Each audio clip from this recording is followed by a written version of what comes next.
Feliz sábado a todos. Queridos, eu trouxe uma mensagem para vocês que diz assim, olha, é uma pergunta. Qual é a relação entre a salvação, o estilo de vida e o pecado? Abre aí a sua Bíblia, Efésios capítulo 2, versos 8 a 10. Dá uma olhadinha no que a palavra de Deus nos diz, para a gente poder, essa manhã, dar um pontapé numa jornada de estudo da Bíblia a respeito do tema do nosso estilo de vida em relação à salvação que Deus dá para nós através da fé. Será que tem alguma relação entre uma coisa e outra? Será que não? Nós vamos conversar sobre isso essa semana toda. E hoje a gente vai pensar um pouquinho a respeito desse tema que eu anunciei para vocês. E assim com a Bíblia aberta, vamos orar então, para que Deus venha falar ao nosso coração. Senhor Deus maravilhoso e eterno, em nome de Jesus, obrigado, porque a Tua palavra está aberta nesta manhã, Pai. Senhor, Tu conheces o Teu plano para a vida de cada um de nós aqui na Igreja do Porto Novo e para essa igreja por completo. E nós pedimos que os Teus planos se cumpram para a nossa salvação, Senhor. Dá-nos a Tua paz, a Tua graça e o entendimento da Tua palavra nesse momento. Nós oramos em nome de Jesus Cristo. Amém. Irmãos, deixa eu contextualizar vocês antes da gente ler. Acontece um fenômeno dentro da Igreja Adventista do Sétimo Dia, que é algo muito importante de vocês compreenderem, que é aquilo que a gente chama de identidade adventista. O que é ser um adventista? E em geral dentro da igreja, existem algumas vozes que elas pensam o seguinte: a Igreja Adventista do Sétimo Dia tem uma teologia, um entendimento da Bíblia que ninguém mais tem. Nenhum evangélico, nenhum católico, nenhum espírita, nenhum ateu, nenhum nada. A Igreja Adventista é singular na sua fé, a partir da Bíblia, do entendimento da Bíblia. E essas pessoas dizem que por causa disso, os adventistas devem viver, ter um estilo de vida completamente diferente das outras pessoas.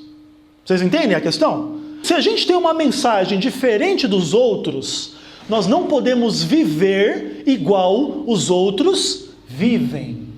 E muitas vezes, esse tipo de ideia acaba lançando sobre alguns uma ideia que é o seguinte: você tem que viver direitinho, ou você tem que ter um estilo de vida correto, X ou Y, para que Deus possa te salvar. Eles não dizem isso com essas palavras, claro, né? Você vai ganhar a tua salvação. Mas por detrás é isso que muitos acabam entendendo. Eu vou ganhar a minha salvação porque eu não vou no cinema, porque eu não como isso, porque eu não visto aquilo, porque eu não ouço essa música, porque eu não assisto televisão, ou porque eu não acesso esse site da internet, ou porque eu não faço isso ou aquilo. E por causa disso eu serei salvo. Esse é um pensamento que ronda alguns adventistas. Inclusive, esses dias no Facebook, um pastor adventista chamado Douglas Reis, ele colocou uma imagem assim no Facebook dele, dizendo assim, era uma imagem como se fosse o apóstolo Paulo, e ele faz uma pergunta assim: eu escrevi tanto a respeito do estilo de vida, para você dizer que isso não tem nada a ver com a salvação? Ponto de interrogação. Paulo escreveu sobre a forma como devemos viver. Devemos amar, perdoar, nos afastar dos vícios, dos pecados, disso ou daquilo. É o estilo de vida. E Paulo escreveu tanto sobre isso, e ele pergunta, né? Para você dizer que isso não tem nada a ver com a salvação? O que ele está querendo dizer por detrás disso? O que eu vivo, ou o meu estilo de vida, tem a ver com a minha salvação. Só que peraí, qual é essa relação entre a salvação e o estilo de vida? E é isso que esse texto nos responde. Efésios capítulo 2, versos 8 a 10. Dá uma olhadinha no que a palavra de Deus nos diz em resposta a essa pergunta lá do pastor Douglas Reis. A Bíblia diz assim: porque pela graça sois salvos mediante a fé, e isso não vem de vós, é dom de Deus, não de obras para que ninguém se glorie, pois somos feitura dele, criados em Cristo Jesus, para as boas obras, as quais Deus de antemão preparou, para que andássemos nelas. Amém. Texto maravilhoso, irmãos. E aqui se esclarece a pergunta do pastor Douglas Reis, que pode ser a pergunta de muitos de vocês. E vamos analisar de pertinho a resposta que a palavra de Deus nos diz. Com Paulo, usado pelo Espírito Santo, aqui ele nos diz algo importante. E o primeiro slogan que a gente pode escrever na parede dessa igreja é assim: salvação pela graça, mediante a fé. Ponto final. Essa é a verdade bíblica. E Paulo vai explicar essa verdade, e ele diz com todas as letras: essa salvação pela graça mediante a fé não vem de vocês, não vem das obras de vocês, para que no fim de tudo você não chegue no céu dizendo assim: eu louvo a mim mesmo, porque pelo meu estilo de vida eu me salvei. Ninguém vai chegar no céu cantando esse cântico. Se alguém chegar no céu, vai chegar no céu dizendo assim: Senhor, eu te louvo, porque pela tua graça o Senhor me salvou. Entende a diferença? E ele diz claramente: não vem de vós. Aí ele diz assim: nós somos obra dele, de Deus. Nós não somos obras de nós mesmos. Não somos nós que fazemos a nossa salvação, é Deus que faz a nossa salvação. E ele diz: criados em Cristo Jesus, com o objetivo, qual é o objetivo? Para as boas obras. E aí ele diz: Deus preparou essas boas obras para que andássemos nelas. Agora entenda a metáfora do andar. O pastor Ezequiel está andando na rua. Andar são movimentos repetitivos. Uma perna, outra perna, uma perna, outra perna. Andar, então, é uma metáfora para aquilo que a gente faz repetidamente, continuamente, sempre. É a forma como a gente anda. É a forma como a gente vive. É o estilo de vida. E qual é o estilo de vida daquele que foi salvo pela graça mediante a fé?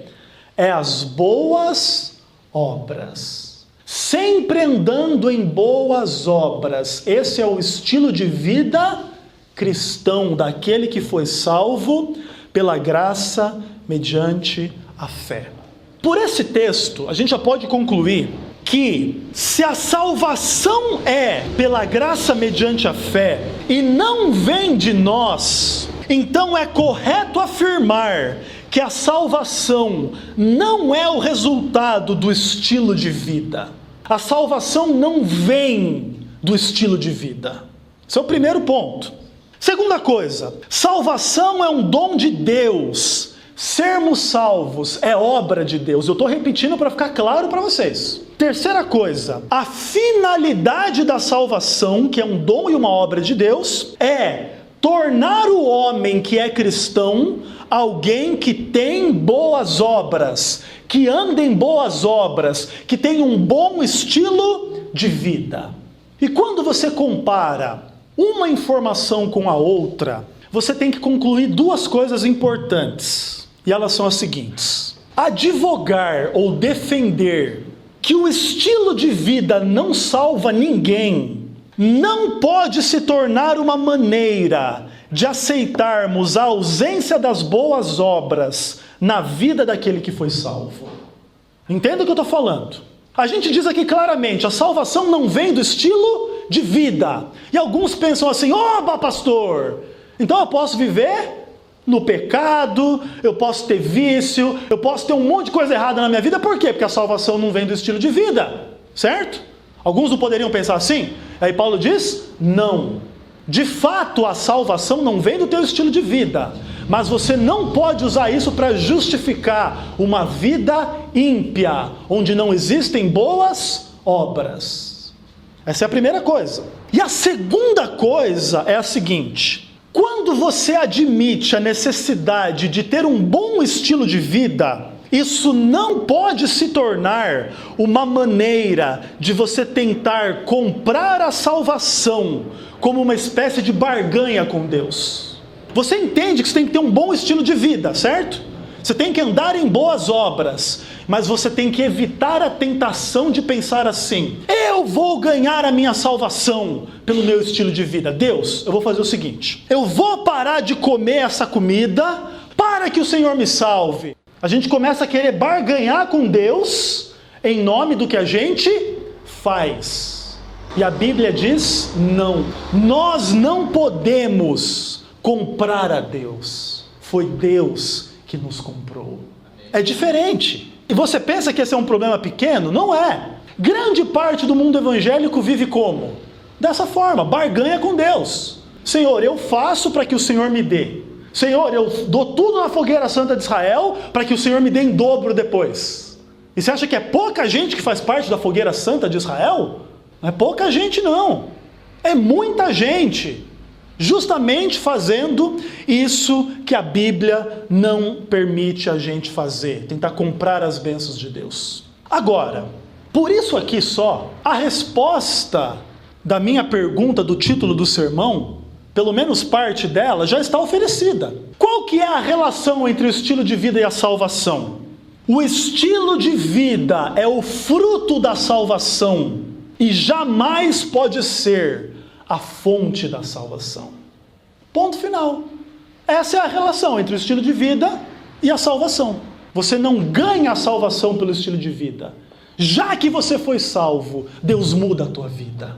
E Deus salva o viciado em cigarro e transforma ele numa pessoa que não fuma. E Deus salva o mentiroso e transforma ele numa pessoa que não mente. E Deus salva o transgressor do sábado e transforma ele numa pessoa que guarda o sábado. Não é o caminho inverso: eu tenho que guardar o sábado para me salvar, eu tenho que parar de fumar para me salvar, eu tenho que fazer isso para me salvar. É o contrário. É Deus me salva para me dar poder para mudar a minha vida. Agora, será que eu posso acabar o sermão? Mandar todo mundo embora? Ainda não.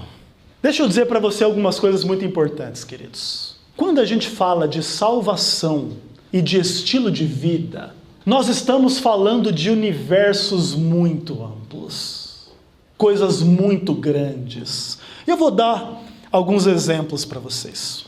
Salvação e estilo de vida são duas ideias cheias de meandros e labirintos, cheias de verdades diretas, mas também de enigmas complexos. Quando a gente fala de salvação, nós estamos falando de algo que tem a ver com Deus, porque Deus é o Salvador. Quando a gente está falando de salvação, nós estamos falando de Satanás, porque Satanás é aquele que quer impedir a salvação. São coisas amplas, coisas grandes que você tem que parar para pensar na tua vida. Quando a gente fala de salvação, nós estamos falando de pecado, porque nós precisamos ser salvos do quê? Do pecado. Portanto, quando a gente fala da salvação, a gente também está falando da lei de Deus, que é o contrário do pecado. É o amor, é a verdade, é a vontade de Deus. Quando a gente fala de salvação, a gente fala de justificação, de santificação, porque é isso que a gente precisa. Precisamos de uma experiência de fé com Deus e precisamos melhorar, ser santificados, crescer. Quando a gente fala de salvação, a gente fala de batismo. Quem crer e for batizado será salvo. Salvação tem a ver com batismo. Olha só, salvação tem a ver com fé, salvação tem a ver com graça, salvação tem a ver com a volta de Jesus. Você percebe que dá para fazer 15 semanas de oração só sobre o tema da salvação. Verdade ou não é? Então quando a gente fala de salvação é uma coisa grande, não é uma coisa pequena. Outra coisa, estilo de vida. Irmãos, estilo de vida tem a ver com a vida, tem a ver com tudo. E eu queria levar vocês a pensar algumas coisas. Do estilo de vida de vocês, você costuma respirar pelo diafragma? Ih, pastor Ezequiel, Eu nem sei o que é diafragma, nem sei o que é respirar pelo diafragma. Eu sei que eu respiro, eu puxo o ar e solto o ar. Agora, estilo de vida tem a ver, inclusive, com a forma como você respira. Eu vou dar um exemplo simples para você saber se você respira pelo diafragma ou não. Quando você puxa o ar, o que é que você estufa? O peito ou a barriga? Se você estufa o peito, você não respira pelo diafragma. Mas se você estufa a barriga, você respira pelo diafragma. O correto é a gente respirar, puxar o ar pela barriga, não pelo peito. É o contrário do que a maioria faz. Isso melhora a oxigenação no cérebro e mil coisas. Para cantar, para falar. Pessoas que respiram pelo diafragma têm uma potência de voz maior do que aqueles que puxam. Perceba assim, se você puxa o ar no peito, você puxa pouco ar. Mas se você puxa o ar pela barriga, você consegue puxar muito mais quantidade de ar. E aí você expira fazendo o movimento inverso. Depois, se alguém tiver alguma dúvida sobre isso, tá? Existem alguns exercícios que eu posso ensinar para vocês aprenderem a respirar pelo diafragma. Mas Ezequiel, estilo de vida tem a ver até com a forma como eu respiro. Mas tem muito mais. Quando você coloca uma colherada de arroz e feijão na tua boca, quantas vezes você mastiga antes de engolir? Pensa você na tua vida. Olha só, os especialistas dizem que o ideal da gente mastigar antes de engolir cada porção de qualquer comida que você comer é em torno de 50 vezes. Bota lá uma colher de comida na boca. 1, 2, 3, 4, 5, 6, 7, 8, 9, 10, 11, 50 vezes e engole. E aí eles dizem assim, por quê? Teu estômago não tem dente para triturar a comida. Se você não mastiga bem para engolir, tu vai ter problema com prisão de ventre, e etc, e etc, e etc. Tu pode estar aí nervoso, bravo, por quê? Porque tu não mastiga. Estilo de vida tem a ver com a forma como a gente mastiga a comida? Olha que coisa interessante. Agora, tem muito mais. Não é só a questão de mastigar 50 vezes, tá? Você mastiga, mas mastiga o quê? O que é que tu come? Tu come carne, tu come alface, tu come feijão, tu come arroz, tu come chocolate, tu come doce. O que tu come? Percebe? É estilo de vida. O que você faz na sua vida? Você bebe água? Quanto de água? 1 copo por dia? Meio copo? 15 copos? Metade do Oceano Atlântico por dia? Tem a ver com o estilo da tua vida. Como é que tu faz? Como é que tu vive? Você faz exercício? Você é sedentário? Tu tira aí meia hora, 1 hora por dia para caminhar, andar de bicicleta, fazer uma academia, jogar um futebol, fazer alguma coisa com o teu corpo? Ou tu não faz nada, tu vive sentado e etc. É estilo de vida. O que mais? Quais são os seus hábitos de higiene? Você escova os dentes, passa fio dental quando escova os dentes, escova só o dente ou escova a gengiva também. Isso é estilo de vida. Inclusive, se você não escovar a tua gengiva, mais cedo ou mais tarde tu tem problema com a gengiva. Fica com mau hálito e pode dar problemas gerais na tua boca. É o teu estilo de vida. Tu pode ficar doente por causa de um mau estilo de vida. Olha só, olha quanta coisa. Outra coisa, você assiste televisão? Quanto tempo? Que tipo de programa? Assiste futebol, assiste novela, assiste alguma coisa na Rede Globo, na Record, na Novo Tempo. O que tu assiste na televisão? Tem a ver com o teu estilo de vida. Você joga videogame? Tem alguém que gosta de videogame? A minha geração é uma geração que gosta de videogame. Eu não gosto. Eu parei de jogar videogame, eu era adolescente. Mas tem muita pessoa da minha idade que ainda joga videogame. Que gosta. Jogo X, jogo Y, jogo de luta, jogo de carro, jogo de corrida, jogo sei lá do quê. E você? Videogame faz parte do teu estilo de vida? Computador, celular, joguinho, blá blá blá? Para pensar. Você gosta de filme? Que tipo de filme que você gosta? Você gosta de comédia, de aventura, de ação, policial, terror? Você vai no cinema, inclusive, ver filme? Estilo de vida. Tudo tem a ver com a nossa vida, com o que a gente faz. Você trabalha? Qual que é o tipo do teu trabalho? O teu trabalho é sentado, o teu trabalho é em pé, o teu trabalho é braçal, o teu trabalho é intelectual, é um escritório? Ou qual que é o tipo do teu trabalho? É o teu estilo de vida.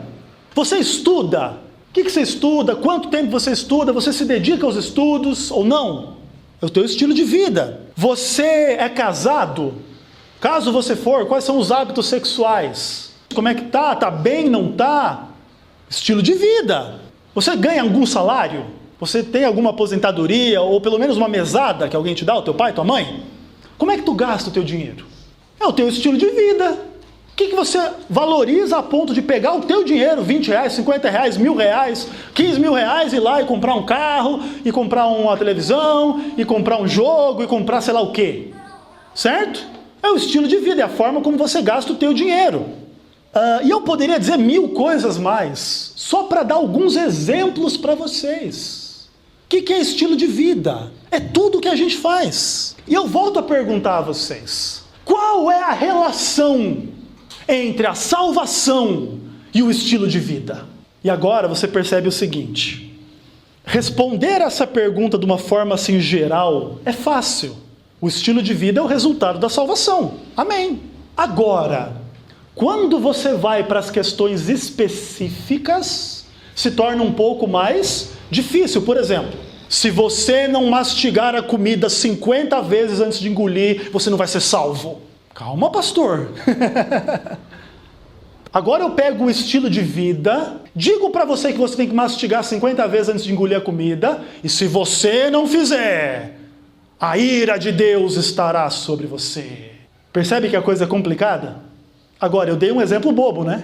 Agora, tem gente usando outros exemplos. Se você vai no cinema, se você ouve música tal, se você joga videogame tal, se você assiste futebol, se você assiste novelas. Peraí, qual é essa relação entre a salvação e o estilo da nossa vida? Eu poderia dizer para vocês que uma leitura superficial do texto que nós lemos, de Efésios 2, versos 8 a 10, pode dar a impressão para alguns de que o cristão verdadeiro só tem boas obras no estilo de vida, certo? Salvos pela graça mediante a fé, isso não vem de nós, isso é dom de Deus, mas Deus preparou boas obras para que a gente ande nelas. Então, aparentemente, o cristão só tem boa obra no seu estilo de vida. Mas será que isso é verdade? Será que o cristão é aquele que vive acima da humanidade?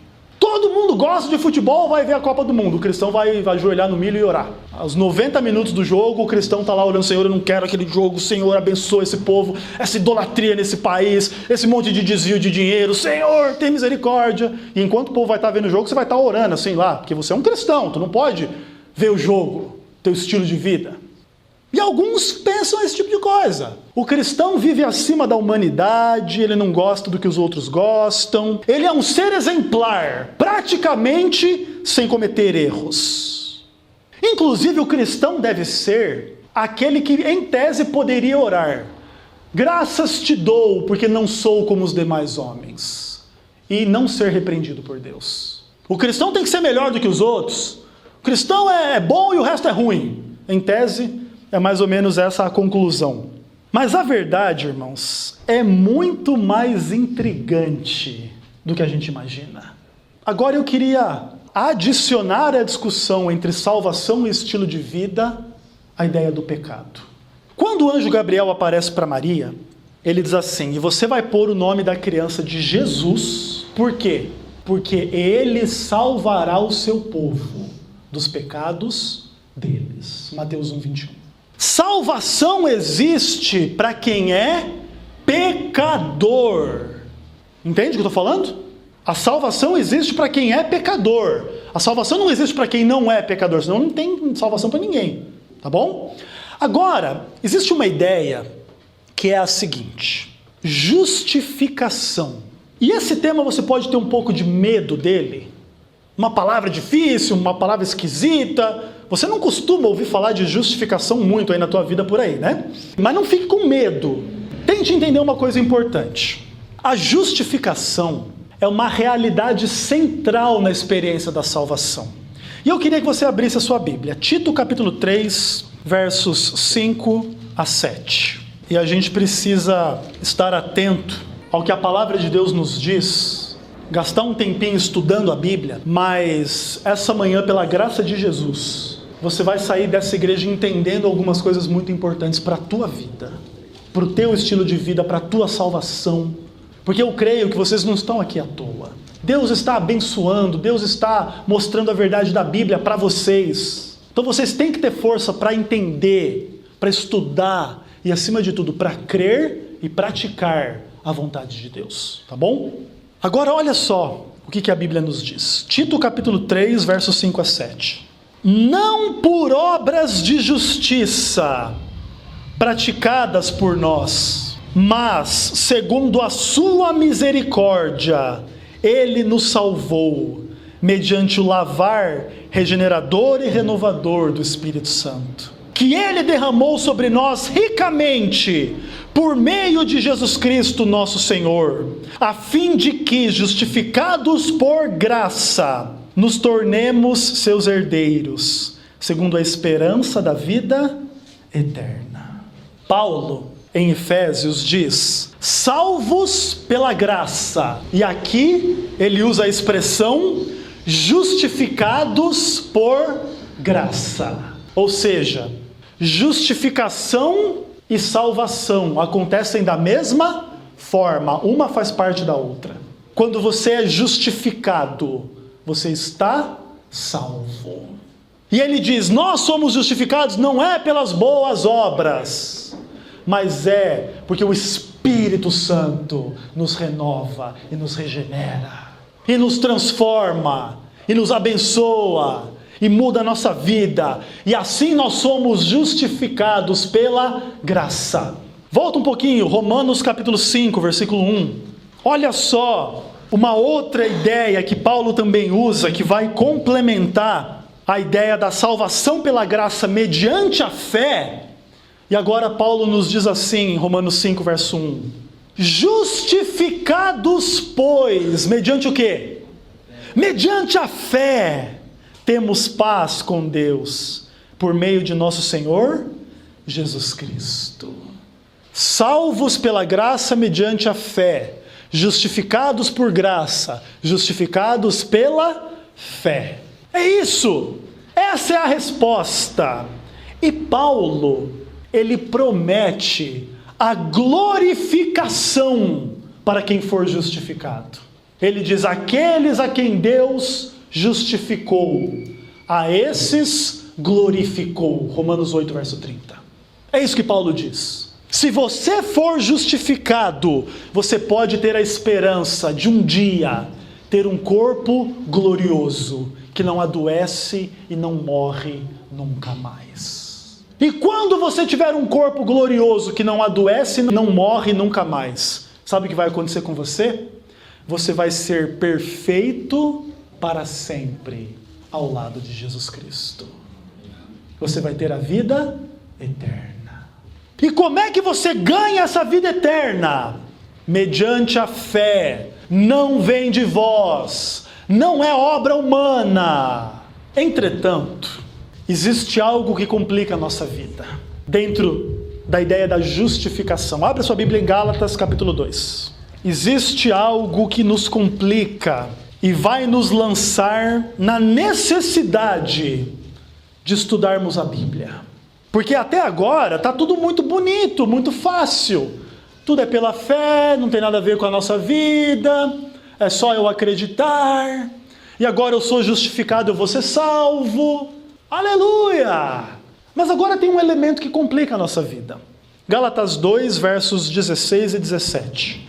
Paulo diz assim, sabendo, contudo, que o homem não é justificado pelas obras da lei, e sim mediante a fé em Cristo Jesus. Também temos crido em Cristo Jesus, para que fôssemos justificados pela fé em Cristo, e não por obras da lei, pois, por obras da lei, ninguém será justificado.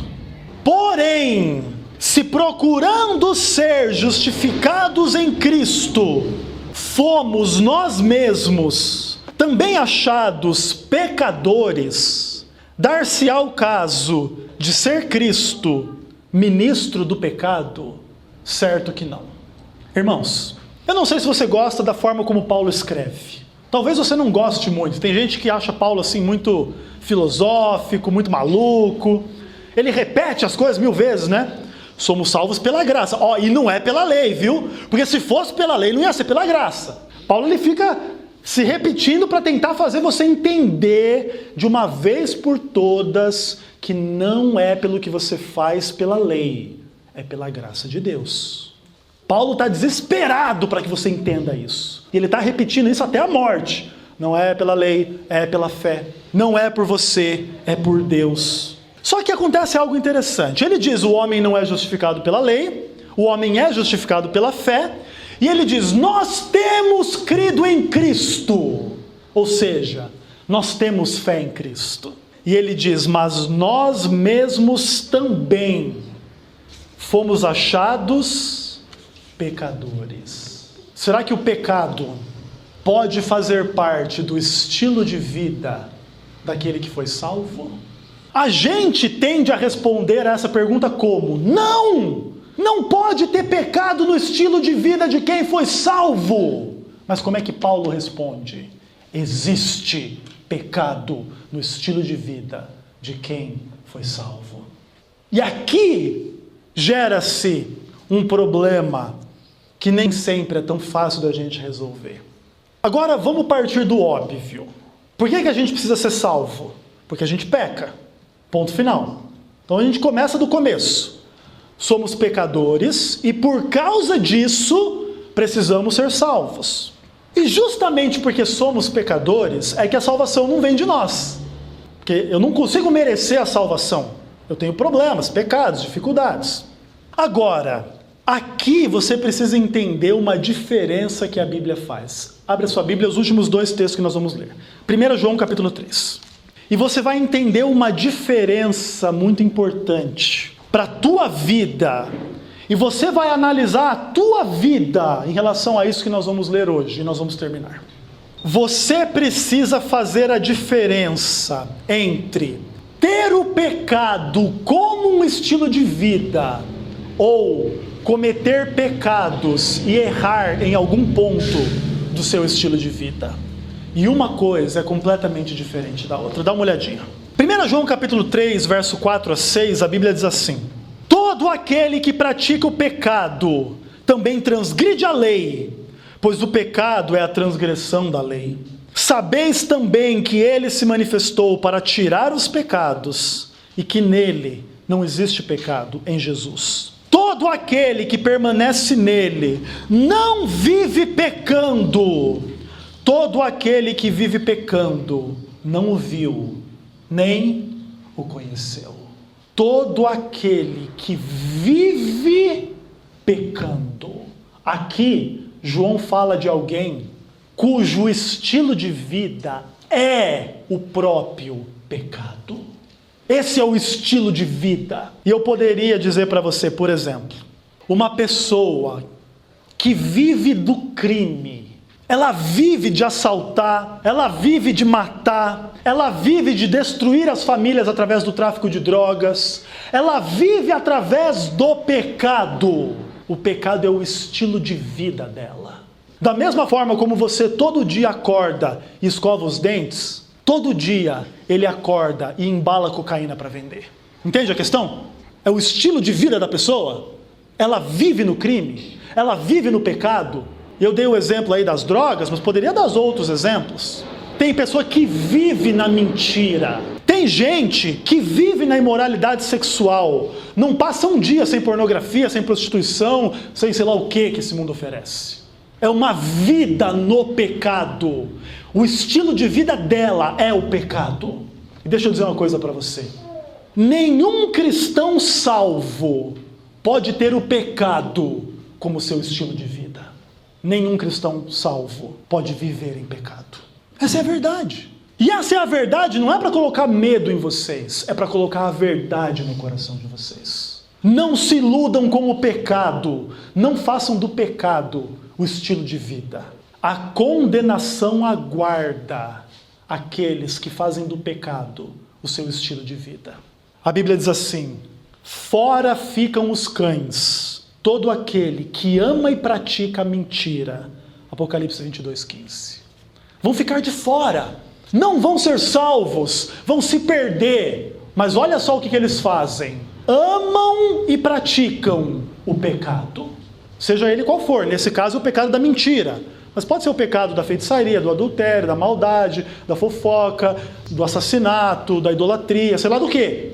Cada um tem os seus pecados. Mas se você ama o pecado e vive em pecado, você vai se perder, a menos que você se entregue a Jesus e mude de vida. E quando Jesus muda a tua vida, você não vive mais no crime. Você não vive mais na mentira, você não vive mais no adultério, você não vive mais escravizado pelos vícios, maldades e pecados desse mundo. Agora surge uma outra pergunta. Será que o cristão não peca? Não erra em nada? Volta para o capítulo 1 de 1 João, versos 8 e 9. Eu vou, por exemplo, ilustrar isso com a minha vida. Eu não nasci num lar cristão, eu vivi muito longe de Deus. Em certa época da minha vida, qual que era o meu estilo de vida? Era o estilo de vida do rock and roll, da noite, das drogas, da mulherada, etc, etc, etc, etc. Esse era o meu estilo de vida. Eu fazia isso, todos os dias eu era músico, ganhava dinheiro, tocava, fazia, tal. Esse era o meu estilo de vida. Ia dormir 4 horas da manhã, acordava meio-dia, pois todo dia, segunda, terça, quarta, quinta, sábado, domingo, segunda-feira, qualquer dia. É o estilo de vida da pessoa. Aí, o que aconteceu? Jesus entrou na minha vida pela Bíblia. Jesus entrou na minha vida pelo Espírito Santo. Jesus iluminou meu coração e transformou a minha vida. Hoje, eu não vivo aquele estilo de vida. Hoje eu sou um pastor, hoje eu prego, hoje eu amo as pessoas, hoje eu não tenho vícios X ou Y que eu tinha antes no passado. Então, se você olha para a minha vida no passado e hoje, você pode dizer o quê? Existe uma grande diferença, uma grande mudança. Mas será que eu não peco por causa de todas essas mudanças? Dá uma olhadinha. 1 João capítulo 1, versos 8 e 9, a Bíblia diz assim: se dissermos que não temos pecado nenhum, a nós mesmos nos enganamos, e a verdade não está em nós. Se confessarmos os nossos pecados, Deus é fiel e justo para nos perdoar os pecados e nos purificar de toda injustiça. Alguém pode dizer que não tem pecado? Não. Pastor Ezequiel, por mais que ele tenha um bom estilo de vida, por mais que ele tenha sido uma pessoa transformada, por mais que ele não mais viva no pecado, ainda é um pecador. E nessa hora, algumas pessoas ficam muito confusas. Ezequiel, não estou entendendo nada disso, Ezequiel. Que coisa maluca é essa, Ezequiel? Eu achava que o pecado ficava lá no passado, agora era só boas obras. Agora, se eu ainda tenho pecado, o que diferencia a minha vida pecadora da vida do traficante, do assassino, do ladrão, do mentiroso? Será que não tem diferença? E aqui eu quero apontar uma coisa muito importante para vocês. Paulo era um verdadeiro cristão e Deus transformou a vida de Paulo. E chega uma hora que ele diz assim, olha, no meu coração eu quero o bem. Se for fazer o que eu não quero errar, eu quero amar a todos, eu quero ser fiel a Deus de forma perfeita, eu quero fazer o bem. E aí Paulo diz assim, porém, eu percebo na minha vida uma lei, que é a lei do pecado e da morte. E muitas vezes, querendo fazer o bem, eu não consigo. Mas muitas vezes o mal que eu não quero fazer, eu faço. Agora entenda a diferença. O que é viver no pecado? É querer o pecado e fazer o pecado. E tem muita gente que quer o pecado e vive no pecado. Agora, o cristão foi salvo por Jesus. Foi transformado por Jesus. E Jesus mudou a vida do cristão. Mas tem uma coisa. Existem algumas áreas da nossa vida que a gente erra, mas sem querer errar. É diferente. Talvez você queira ser uma esposa perfeita. E nunca ficar bravo com o teu marido, nunca reclamar, nunca fazer algo que chateie ele, que entristeça ele. Mas você consegue ser a esposa perfeita? Querer é fácil, não é? Mas e ser? Tu não consegue. Você talvez gostaria de ser um cristão ou uma cristã que não comete erros. Mas você não comete erros? Claro que comete. Agora entenda a diferença. Paulo não está dizendo, eu quero pecar e eu peco e pecado é normal e vamos para o céu mesmo pecando. Não é o que Paulo diz. Paulo diz, eu peco, mas eu não quero pecar. E se você se identificar com Paulo, eu posso dizer para você que existe perdão e purificação para os seus pecados. E a Bíblia diz, se você confessa os seus pecados, você recebe perdão e purificação. E eu quero propor uma verdade para vocês. Confessar pecados faz parte do estilo de vida do cristão. Estilo de vida não é só fazer tudo certinho. Estilo de vida é se arrepender e confessar o pecado quando não faz tudo certinho. E isso tem que fazer parte do teu estilo de vida. Se você cometer um erro todo dia, você tem que orar por ele todo dia. E não desista de orar. Eu garanto a você, Deus muito menos vai desistir de te perdoar e de te salvar. E o diabo quer o quê? Que a gente não ore, para que a gente não seja perdoado. Agora, entenda uma coisa também. Chega uma hora que determinados pecados exigem que ou você pare de fazer aquele pecado, ou você para de orar. Imagina o seguinte, imagina que você tem o vício do cigarro. Por alguma circunstância da tua vida você conheceu o cigarro, você se viciou, e agora você está aprendendo a Bíblia, e você está aprendendo que Deus perdoa o pecado que você confessa, pela graça dele. Só que você tem o vício, aí você fuma, joga fora o cigarro e diz assim, Senhor, me perdoa, Pai. Sabe o que Deus responde? Eu perdoo. Só que tem uma coisa, irmãos. Você faz isso hoje, daqui 10 minutos você fuma de novo. E você ora a Deus de novo. Senhor, me perdoa. E Deus perdoa de novo. Só que tem uma coisa, e se você fuma 80 cigarros por dia? Será que você vai orar pedindo perdão por cada um deles? Chega uma hora que você cansa de pedir perdão. Porque na verdade tu não está arrependido de fumar. Certo? Você está só tentando cumprir um ritual. Eu fumo, Senhor, me perdoe porque eu fumei. E vai embora, depois fuma de novo. Senhor, me perdoe porque não tem arrependimento. E quando você ora sem arrependimento, eu tenho uma péssima notícia para você. Você vai parar de orar. Porque o ser humano não aguenta ficar pedindo perdão pelo que ele não se arrepende. Agora, se você tem o vício do cigarro e você ora a Deus com verdadeiro arrependimento, você pode errar ainda? Pode. E você vai continuar pedindo perdão? Vai. Mas uma coisa eu te digo, mais cedo ou mais tarde, Deus vai tirar o cigarro da tua vida. E sabe por que eu posso dizer isso com certeza absoluta? Porque Deus fez isso por mim. E não foi só por mim, não.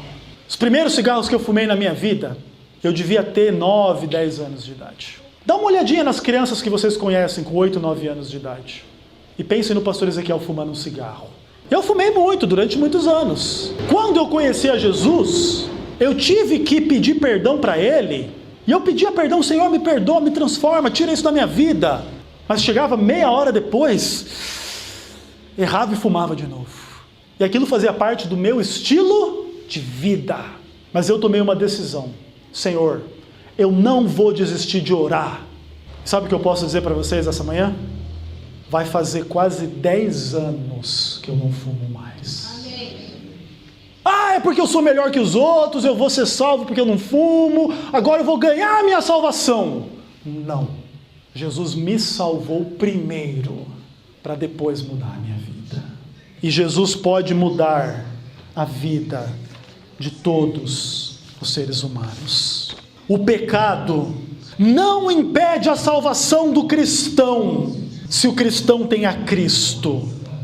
E através de Cristo nós recebemos salvação pela graça mediante a fé. Isso não vem de nós, é dom de Deus. O cristão é uma obra de Deus, criado em Cristo Jesus para boas obras.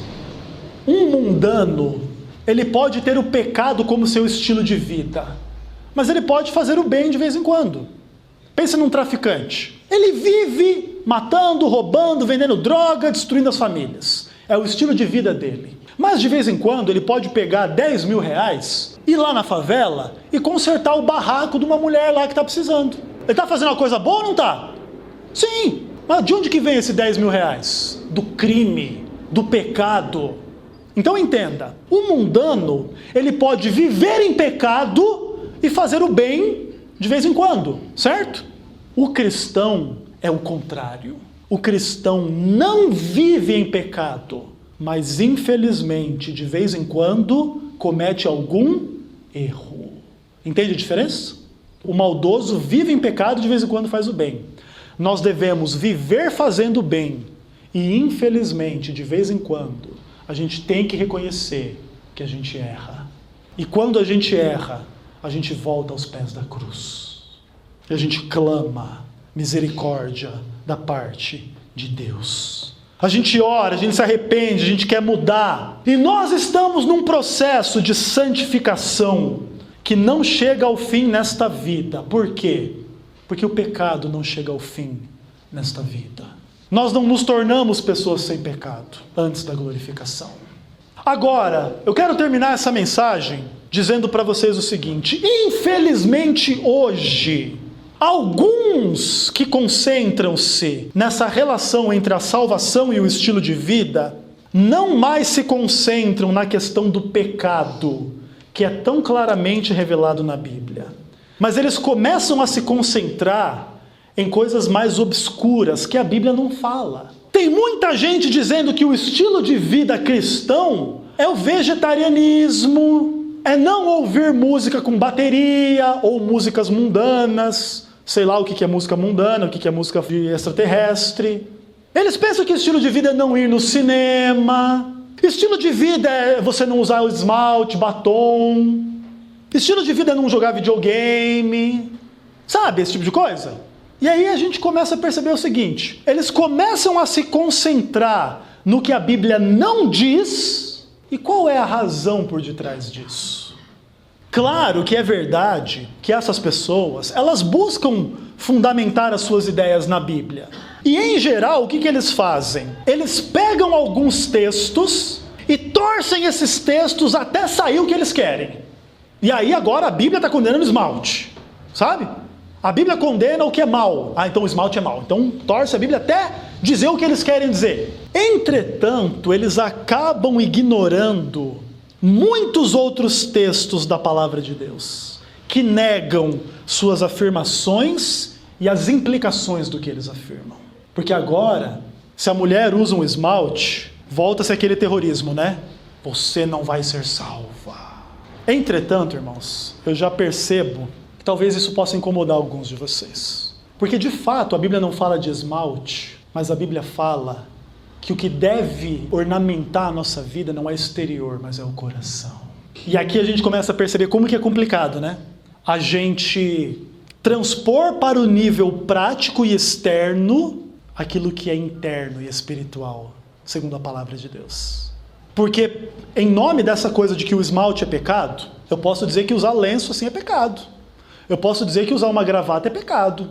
Eu posso dizer que usar uma roupa assim do jeito que alguns de vocês estão usando é pecado.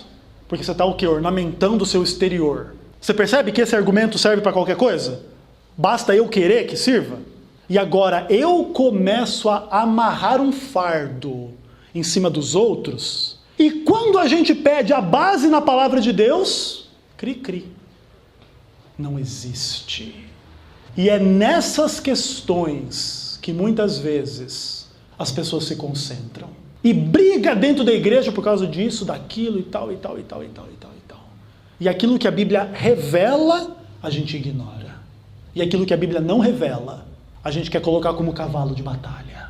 Essa semana, irmãos, nós vamos conversar sobre tudo isso. Eu vou falar com vocês sobre modéstia. Pensa que eu estou liberando qualquer coisa não, viu? Algumas que de vez em quando ficam felizes quando ouvem esse tipo de ideia, né? Analisem o coração. Tem vaidade no coração? Isso vai se manifestar por fora. Seja através do esmalte ou não esmalte. Seja através de joia ou não joia. Seja através de roupa ou qualquer tipo de roupa. Porque o problema está onde? No coração. Agora, ninguém deve ter o seu coração julgado em nome de padrões que a Bíblia não traz. Se alguém se olhar para mim e dizer, Ezequiel, você está com terno e gravata, você é um pecador mundano, que quer aparecer, quer ser melhor que os outros, porque de fato a maioria não usa terno e gravata, vocês vão concordar comigo. E alguém pode usar esses mesmos argumentos que usam contra as mulheres para dizer contra quem? Contra o pastor. E agora julgam a minha vida, o meu coração, o meu ministério, em nome do terno e da gravata. Eu sou um mundano, eu quero me aparecer, eu sou vaidoso, meu estilo de vida não é coerente com a salvação, e blá blá blá. Vejam até onde isso vai chegar. A pregação do estilo de vida como porta para a salvação se tornou, na verdade, a porta de entrada para uma forma de piedade sem o poder da verdade. Porque é doutrina de homens. Porque no fim de tudo, se você obedecer o que esse pessoal do estilo de vida manda, você vai ter uma vida aparentemente boa. Tu não vai usar joia, esmalte, batom, roupa X ou Y, você não vai ouvir música com bateria, música do mundo, você não vai jogar videogame, você não vai ter televisão, você não vai entrar na internet, você não vai no cinema, você vai viver uma vida assim totalmente diferente do que as pessoas do mundo, né, e do geral vivem. E aí você vai poder bater no peito e dizer assim: eu sou melhor do que os outros. A forma da piedade, mas por dentro a gente está julgando, criticando, não só os de fora, os de dentro da igreja também. E agora eu tenho a forma da piedade, mas o amor e a fé passaram longe de mim. Em nome do estilo de vida. Percebe por que é importante a gente tratar sobre esse tema? Eu não quero dizer para vocês que a gente pode ter o estilo de vida do pecado. Espero que eu tenha deixado isso bem claro para vocês. Eu sou contra a vaidade, eu sou contra o orgulho, tudo que for pecado. Mas a gente tem que pensar com seriedade nos moldes da palavra de Deus. E eu quero terminar essa mensagem oferecendo a todos vocês a oportunidade de experimentarem o poder da verdade. E sabe qual é o poder da verdade? Salvação pela graça mediante a fé. E isso não vem de vós. Não torne a religião uma forma de você ganhar a salvação. Venha para essa igreja não para ganhar a salvação. Venha para essa igreja para louvar a Deus que já te deu a salvação. E quem sabe você vai vir mais feliz. E quem sabe você vai vir com um espírito mais leve. Não para julgar e criticar a irmã, o irmão, o pastor, o ancião, sei lá quem. Mas você vai vir aqui para estar em comunhão com os irmãos, louvar a Deus e ser um instrumento para pregar a mensagem. Porque essa igreja é um instrumento para pregar a mensagem. Tanto é verdade que vocês mesmos são frutos dessa pregação. De que Deus vos ama, de que Deus vos salva, de que Deus recebe vocês onde vocês estão, mas transforma a vida de vocês. E eu sei que vocês são provas vivas de que Deus faz isso. Porque senão, eu creio que estava todo mundo dormindo até agora lá em casa. Não tinha ninguém aqui dentro dessa igreja. Verdade não é? A gente tem outras coisas para fazer, não precisamos vir aqui não. Se a gente vem, é porque Deus nos traz. E se Deus nos traz, é porque Ele nos ama. E se Ele nos ama, é porque Ele nos salvou. E se Ele nos salvou, nós podemos celebrar isso essa manhã. Não porque a gente não erra, mas porque Ele não erra. E porque Ele não errou, você tem salvação pela graça, mediante a fé. E isso não vem de você. É bonito saber disso, não é verdade? Eu entendo que essa manhã é uma manhã de decisão. E em geral, quando a gente pensa em decisão, a gente pensa em quem não é batizado e precisa ser batizado. Inclusive, tem alguém aqui que precisa ser batizado? Que ainda não foi? Deixa eu ver as mãos. Vocês estão se preparando? Deus abençoe. Confirme a fé de vocês, a decisão. Essa é a melhor decisão do mundo, especialmente por serem jovens, tá?